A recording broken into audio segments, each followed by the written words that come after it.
اور آپ کو کچھ کڑوی تاریخ آپ کو میں بتاؤں گا. کڑوی تاریخ. ہو سکتا ہے کہ کچھ لوگوں کو یہ گراں گزرے, زیادہ تکلیف دہ ہو. مجھے کسی کی پرواہ نہیں ہے, میں کسی کے باپ کی میں نہیں پرواہ کرتا. جدھر اہل بیت کا حق بیان کرنا ہو میں ادھر, اگر موت بھی میرے سر پہ کھڑی ہو مر جاؤں گا, مگر آل محمد کی مدحت, آل محمد کا حق بیان کرنا نہیں چھوڑوں گا. زندگی ہے تو علی کے لیے, زندگی ہے تو حق زہرا بیان کرنے کے لیے, آل محمد کے حق کی طرفداری کرنے کے لیے. ہمارا کوئی اعمال ایسا نہیں ہے کہ جسے لے کر ہم پروردگار کی بارگاہ میں لے جا کے منہ دکھا سکے کہ یہ سجدہ ہمارا اس کے عوض بخش دے.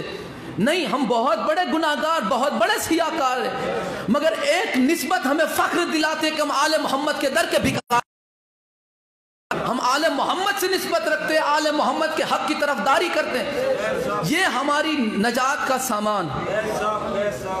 مجھے کسی کے باپ کا کوئی خوف نہیں ہے. کل مجھے کافر کہتا ہو آج ڈکلیئر کر دو, کل رافضی کہتا ہو آج ڈکلیئر کر دو, جو کہنا ہو کہو, ہمیں کوئی فرق نہیں ہے. مگر ہم کہتے رہیں گے سیدہ کل بھی سچی تھی, سیدہ آج بھی سچی ہے.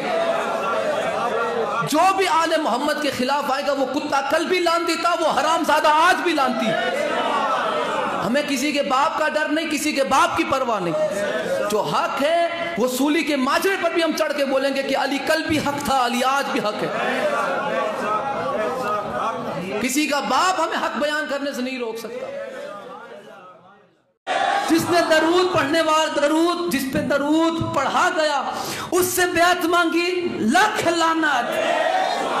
جس نے بھی جس پہ درود پڑھا اور جس پہ درود پڑھے اس سے بیعت مانگے, اصول اللہ نے دیا ہے, لعنت اس پہ ہوگی. کیونکہ اب تسلیم کرنے کا حکم ہے. یہ آیت جو ہے سورہ احزاب کی, اللہ نے حکم دیا تسلیم کر جاؤ, بحث نہ کرو, تسلیم کر جاؤ. تسلیم کیا کر جاؤ بھائی؟ جو یہ کہے تسلیم کر جاؤ. صرف انہیں نہ مانو, ان کی بھی مانو, مصطفیٰ کو مانو, تسلیم کر جاؤ. وہ جو کہیں تسلیم کر جاؤ, بحث نہ کرو. مصطفیٰ جو کہیں تسلیم کر جاؤ, مان جاؤ, بحث نہ کرو. اگر مصطفیٰ کہتے ہیں, مصطفیٰ کہتے ہیں اللہ ہے, مان جاؤ, بحث نہ کرو. سیدہ اگر کہے فتق میرا ہے, مان جاؤ, بحث نہ کرو.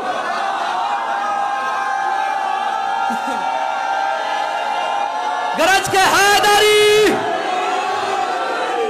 سیدہ اگر کہے فدق میرا ہے, مان جاؤ, دلیل نہ مانگو, بحث نہ کرو, الجھو نہیں. الجھو گے لعنت آئے گی, بحث کرو گے لعنت آئے گی, بیعت مانگو گے لعنت آئے گی, جھگڑے کے لیے آؤ گے لعنت آئے گی, آگ لے کے آؤ گے جلا دیے جاؤ گے, جہنم میں جلا دیے جاؤ. لہذا جس پہ صلوات پڑھو اسے تسلیم کر جاؤ. جس پہ صلوات پڑھی جائے وہ رضی اللہ نکو, وہ علیہ السلام ہوتے ہیں. اور جس پہ صلوات پڑھو اس سے بیعت نہ مانگنا, خبردار, اس کی بیعت کرنا, اسے تسلیم کرنا. میں نے پہلا عزت کا بتایا. عجب عجب لوگوں کو عزت دے کے بیٹھ گئے. کیسے کیسے لوگوں کو. آؤ میں قرآن کریم سے میں کچھ پڑھنا چاہتا ہوں. دو بندے, اچھا یہ جو تھے فرعون کے سامنے کچھ جادوگر, جو فرعون کے جادوگر تھے, انہوں نے ان کی جو رسیاں تھی, اللہ فرماتا ہے فَأَلْقَوْا حِبَالَهُمْ, انہوں نے اپنی رسیوں اور لاٹھیوں کو, وَإِسِيَّهُمْ فَأَلْقَوْا حِبَالَهُمْ وَإِسِيَّهُمْ, اپنی رسیوں اور لاٹھیوں کو پھینک دی. پھینک دی کس لیے؟ سانپ بنانے کے لیے. انہوں نے پھینکی, کس لیے پھینکی؟ سانپ بنانے کے لیے. اب ان سے پوچھا کہ یہ تم کس لیے کرتے ہو؟ تو انہوں نے کیا جواب دیا؟ وَقَالُوا, جب ان سے پوچھا گیا کہ تم یہ کیوں کرتے ہو, تم نے یہ سانپ کیوں بنایا بھائی, تو انہوں نے کیا جواب دیا؟ وَقَالُوا, تو وہ کہنے لگے بِعِزَّتِ فرعون, یہ ہم نے فرعون کی عزت کے لیے کیا, ہم نے فرعون کی عزت کے لیے کیا. کیا فرعون بھی کبھی عزت والا تھا؟ کیا فرعون بھی کبھی عزت والا تھا؟ نہیں. اس نے کیوں کہا؟ اب جس کے ذہن میں فرعون عزت والا ہو اسے موسیٰ کی سمجھ نہیں آتی. اب بیدار رہو. جس کے ذہن میں، اب بات شروع کیے دیکھیں کہاں تک جاتی ہے. جس کے ذہن میں فرعون کی عزت ہو اس کے ذہن میں موسیٰ علیہ السلام کی عزت نہیں آتی. اگر وہ چاہتا ہے کہ اس کے ذہن میں موسیٰ نبی کی عزت آئے اسے چاہیے کہ پہلے اپنے ذہن سے فرعون کی عزت نکالے. بیدار ہو جاؤ. اسے چاہیے اپنے ذہن سے پہلے فرعون کی عزت نکالے. پہلے فرعون کی عزت نکلے گی تب موسیٰ کی عزت ذہن میں بیٹھے گی. اگر کسی نے ابراہیم سے محبت کرنی ہے، ابراہیم کی عزت کرنی ہے تو پہلے نمرود کی عزت نکالنی پڑے گی. اگر کسی نے مصطفیٰ کی عزت کرنی ہے تو پہلے ابو جہل کی عزت نکالنی پڑے گی. اگر کسی نے علی کی عزت ذہن میں بٹھانی ہے تو معاویہ کی عزت نکالنی پڑے گی.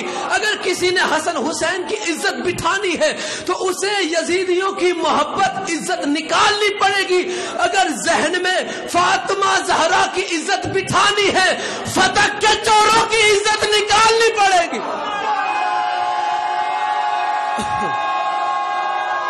حیدری. اگر فاطمہ زہرا کی عزت اپنے ذہنوں میں اتارنی ہے تو پہلے فتح کے چوروں کی عزت نکالنی پڑے گی. تب جا کے مقام زہرا سمجھ میں آتا. کوئی وضو قبول ہوگا اس وقت جب اس نے وارث کی اجازت کے بغیر اتنی سی ڈالی توڑ لی. اندازہ تو لگاؤ جو اتنی سی ڈالی وارث کی رضا کے بغیر توڑ لے اللہ اس کا روزہ نماز قبول نہیں کرتا. جو پورا پورا باغ کھا جائے ان کی عبادت کیسے قبول ہوگی؟ جو پورا باغ ہڑپ کر جائے اور ڈکار بھی نہ مارے، ڈکار بھی نہ کھائے، مال ہڑپ کر جائے، پورا باغ ہڑپ کر جائے. شہید علامہ ناصر عباس کا جملہ مولا درجات بلند فرمائے. آپ فرماتے تھے کہ عربوں کو کھجوریں بہت پسند تھی، بہت کھجوریں پسند تھی عربوں کو. کچھ لوگوں کو تو اتنی کھجور پسند تھی کہ پورا پورا باغ کھا جایا کرتے تھے. اگلی مثال کی طرف ہم چلتے ہیں. چلیے یہ گرنار کی طرف جاتے ہیں. گرنار پھر آگے ہم جاتے ہیں گیر کی طرف. چلو گیر کی طرف سفر کرے تھوڑا. یہاں سے نکلے. اب ایک بندہ فراری لے کے نکلا، مہنگی گاڑی، 2 سیٹر فراری لے کے نکلا. اس کے آگے ایک اور مہنگی گاڑی، اس کے پیچھے گارڈ کے لیے 2 اور مہنگی گاڑی. اب یہ اس کی جو اندر ڈرائیور بیٹھا ہے وہ بھی بالکل پستول وستول لے کر، یہ خود بھی ٹائی وائی ٹوٹپا ایک دم مست بن کے یہ چلے حضرت گیر کی طرف. اور راستے میں آیا کیری کا باغیچہ. آگے پیچھے اس کے سب گارڈ ہے، اتنی لاکھوں کی اس کے پاس گاڑی ہے، گارڈ ہے آجو باجو. مثال سمجھو گے تو اگلی بات سمجھ آئے گی. یہ اترا گاڑی سے، اس نے بالکل دیکھا ایک دم لیلی چھم کیری دیکھی. اس نے، اس کا دل لگا کہ کیوں نہ میں کیری توڑوں. اس نے جا کے کیری پہ ہاتھ رکھا. وہاں جا کے وارث نے پکڑ لیا. کیری کے باغ کا جو مالی تھا، جو وارث تھا، جو اس کی دیکھ ریکھ بھی کرتا تھا، مالک بھی تھا، اس کا وارث بھی تھا، اس نے پکڑ لیا اس نے. اب جیسے ہی اسے پکڑیں گے تو ویسے ہی ذہنیت کے طور پہ 2 گروپ ہو جائیں گے. 2 گروپ ایسے ہی.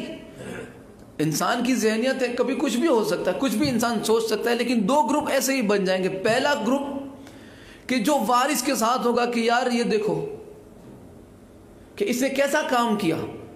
دوسرا وہ جو وارث ہے اس کے جو خلاف بندے ہوں گے وہ اس کے سامنے آ جائیں گے. ذاتی طور پہ جو اس کے دشمن ہوں گے وہ اس کا سپورٹ کریں گے، جو پیسے والا ہے، جس نے بغیر پوچھے، کب پہنچیں گے خدا جانتا ہے، بغیر پوچھے وارث کی جس نے جو کیری توڑ لی اس کے ساتھ ہو جائیں گے کہ کیا ہو جائے گا، یہ کتنا بڑا بندہ ہے، ایک کیری توڑ لی تو اس میں تیرے باپ کا گیا کیا چلا جائے گا تیرا، اور تو اتنے بڑے باغیچے کا مالک ہے.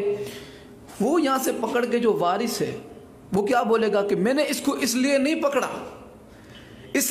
پکڑا کہ اس نے کیری توڑی، میں نے پکڑا اس لیے ہے کہ اس نے اپنے آپ کو جو روپ بنایا ہے، اس کی ٹائی دیکھو، اس کا لباس دیکھو، اس کی گاڑی دیکھو، اس کے گارڈ دیکھو، اس کا حلیہ دیکھو، تو اس کے کام دیکھو، اس کے کام دیکھو، کتنا بڑا بندہ ہے، کام دیکھو اس کے۔ حالانکہ اس کے گھر میں پورا فریج بھرا ہے، کیسر کیری کا، حافظ کیری کا، مہنگی جو کیریاں بھرا ہے، لیکن پھر بھی اب یہ دو گروپ ہو گئے۔ اب جو تیسرا ہے، جو صرف بات سن کے انکار کر دے گا، وہ کیا کہے گا کہ وہ جو مالی ہے، ہو ہی نہیں سکتا کہ وہ پکڑ لے، یہ ممکن ہی نہیں، 25 مربع 25 بیگھہ زمین اس کے پاس ہے، کیا کمی ہو جائے کہ ایک کیری اس نے توڑ لی؟ میں مانتا ہی نہیں ایک کیری کے واسطے اس کو پکڑ لے وے، میں مانتا ہی نہیں کہ چھوٹی سی چیز کے لیے اتنے بڑے بندے کو سزا دے دے، چھوٹی سی چیز کے لیے اتنے بڑے بندے کو پکڑ لے، چھوٹی سی چیز کے لیے اتنے بڑے بندے کو پکڑ لے۔ ہم تو مانتے ہی نہیں کہ چھوٹی سی چیز کے لیے اتنے بڑے بندے کو پکڑ لے، ہم تو مانتے ہی نہیں۔ اصل بات یہ کہ اس نے اس لیے نہیں پکڑا کہ اس نے چوری کی ہے، اس لیے پکڑا ہے کہ اس نے اپنا حلیہ بنایا ایسا ہے۔ وہ وارث چور کو پکڑ کے کہتا ہے دیکھ لو یہ بنا کیا ہے اور اندر سے کیا ہے، یہ بنا کیا ہے اندر سے کیا ہے، یہ بنا کیا ہے اندر سے کیا ہے۔ وہ جو بندہ ہے وہ کہے گا کہ اسے تو کمی کوئی نہیں، 25 بیگھہ زمین میں اس کا کھیت ہے، ہزاروں کیریاں روزانہ اترتی ہے، ایک کیری چورنے کے جرم میں اسے پکڑے گا کیوں؟ تو وہ کہتا ہے کہ اس لیے نہیں پکڑا کہ چوری کی، اس لیے کہ زمانے کو اس کا روپ سامنے آ جائے کہ یہ بنا کیا ہے اور ہے کیا، بنا کیا ہے اور ہے کیا۔ اللہ کی عزت کی قسم، سیدہ کائنات سلام اللہ علیہ کے بارے میں اپنے گھر میں بیٹھ کر فیصلہ کرنے والے بندے کہتے ہیں کہ سیدہ کائنات تو عالمین کی ملکہ ہے، زمین کی ملکہ ہے، انہیں تو فرق کیا پڑ جائے گا کہ وہ ایک فدق کے لیے دربار میں چلی گئی، کیا ضرورت تھی، وہ تو اتنی بڑی ملکہ ہے، ہو ہی نہیں سکتا کہ وہ ایک زمین کے ٹکڑے کے لیے دربار میں چلی جائے۔ وہ وارث والی مثال سمجھ نہ آئی، اس نے پکڑا اس لیے زمانے کو اس کا لباس پتا چلے کہ یہ لباس کیسا ہے، اندر سے کیسا ہے۔ سیدہ کائنات کے قدموں پہ کروڑ فدق نثار ہو جائے، سیدہ نے دربار میں آ کے اس لیے بتایا کہ اندازہ لگا لو یہ بنے کیا ہے اور اندر سے کیا ہے۔